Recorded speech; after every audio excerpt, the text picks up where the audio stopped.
Bonjour, je m'appelle Marika Perrault, je suis conseillère pédagogique en mathématiques à la Commission scolaire des Hautes-Rivières et aujourd'hui, je vous présente l'activité Parlons Cube. C'est une activité de causerie mathématique. Tout d'abord, voici le lien où vous retrouverez toutes les ressources bit.ly/Parlons Cube. Donc, pour commencer, qu'est-ce que c'est une causerie mathématique? Parce qu'il en existe différentes sortes, mais en gros, c'est une discussion de groupe avec les élèves, avec les enfants, qui va durer de 5 à 15 minutes. Souvent, on va partir d'une image, d'une photo, d'une vidéo ou d'un objet de la vie réelle, un petit problème de mathématiques, mais le plus concret possible, qui va venir piquer la curiosité des enfants, et on va leur demander de réfléchir là-dessus. On leur laisse un bon 30 secondes de réflexion, et par la suite, on veut qu'ils expliquent leur solution, et surtout qu'on fasse ressortir qu'il y a différentes stratégies.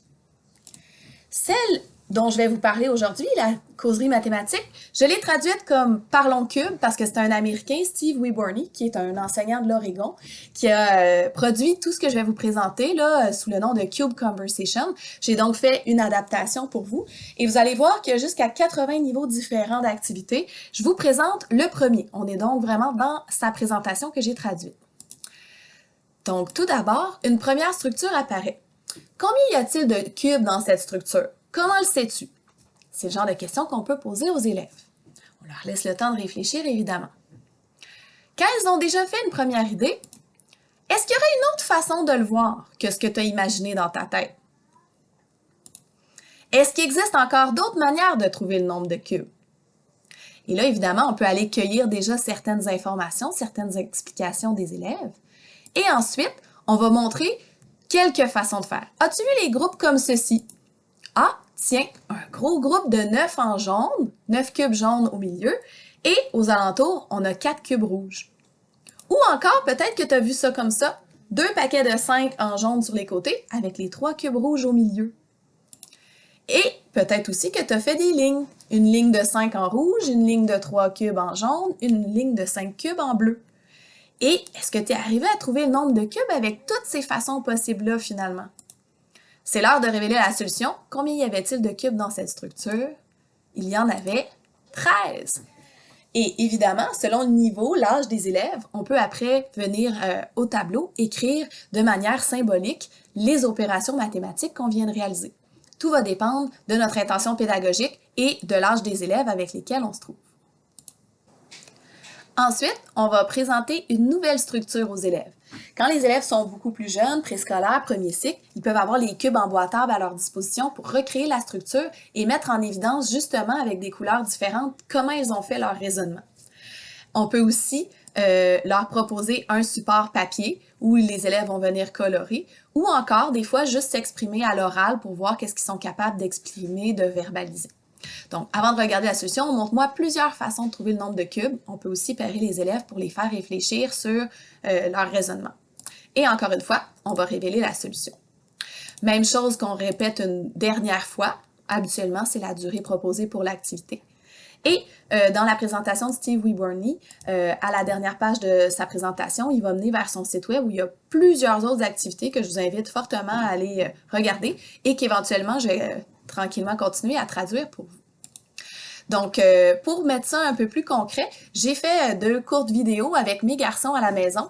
On va voir tout d'abord Étienne, qui est de niveau maternel, et ensuite, on va voir Hugo, qui est de niveau première année. Ça va vous donner une petite idée des verbalisations pour les tout-petits, mais évidemment, je vais revenir plus loin dans la vidéo pour comment l'activité va être aussi riche avec des élèves de 2e cycle, 3e cycle primaire et même des élèves du secondaire. Ça fait 6. Bon, je vais continuer. 5 plus 5 idéal, 10. Puis après, j'ai fait 6. Ah oui, ça fait 16. Puis après, j'ai dit, ah oui, non, j'ai failli l'oublier. Puis là, j'ai dit, il y en a un rose. Puis là, je vais dire 17. Super, merci Étienne. On a 8 plus 8 égale 16. OK. Et là, ça fait 3 plus 3 égale 19. Merci. Donc voilà, ça vous donne une idée de ce que ça peut avoir l'air comme verbalisation auprès des élèves. Maintenant, faisons un petit tour des différents niveaux. Vous avez quand même une bonne idée pour maternelle premier cycle. Ensuite, dans le niveau 3, on va avoir des structures à double épaisseur. Donc, ça va être intéressant pour faire ressortir les principes de multiplication. Dans le niveau 4, on va avoir des textures plus complexes qui parfois vont être doublées, parfois vont être simples. Alors que dans le niveau 5, là, on commence à avoir des structures à plus grand défi. Donc déjà, là, à partir de 3e à 6e année, même secondaire 1-2, on peut avoir des réflexions très riches sur les cubes qu'on est en possibilité de voir et les cubes qu'on imagine qui sont pas toujours faciles à voir et est-ce qu'on peut être convaincu avec seulement ce point de vue-là de la présence de cubes ou non. Et même, on pourra assister déjà aux élèves qui vont déplacer mentalement des cubes pour simplifier leur raisonnement. Le niveau 6, on a une complexité qui est grandissante dans les figures. Et on est toujours, là, c'est ça, 2e, 3e cycle primaire, 1er cycle secondaire. Et à partir du niveau 7 et 8, on va se centrer sur la fin primaire et là, on peut aller jusqu'à la fin du secondaire sur des figures avec une complexité beaucoup plus accrue et même des structures géantes là, qui sont dans le niveau 8. Donc, vous allez aussi retrouver dans les documents des papiers qui peuvent accompagner finalement les raisonnements des élèves pour les faire composer, décomposer les nombres de plusieurs façons. Donc, ils vont être disponibles pour les 80 présentations PowerPoint qui sont dans le dossier. Et vous allez aussi retrouver une fiche explicative que j'ai jointe, donc pour vraiment identifier quels sont les concepts clés de la progression des apprentissages que vous allez travailler avec cette activité en arithmétique et aussi en géométrie. Et une explication plus précise là, de comment mener l'activité, les questions clés à ne pas oublier. Un petit regard aussi au référentiel d'intervention mathématique qui nous rappelle les grandes lignes d'une causerie mathématique.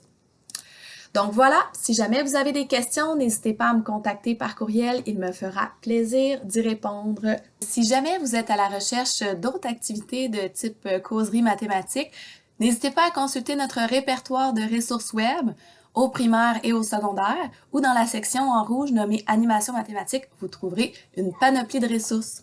Bonne journée!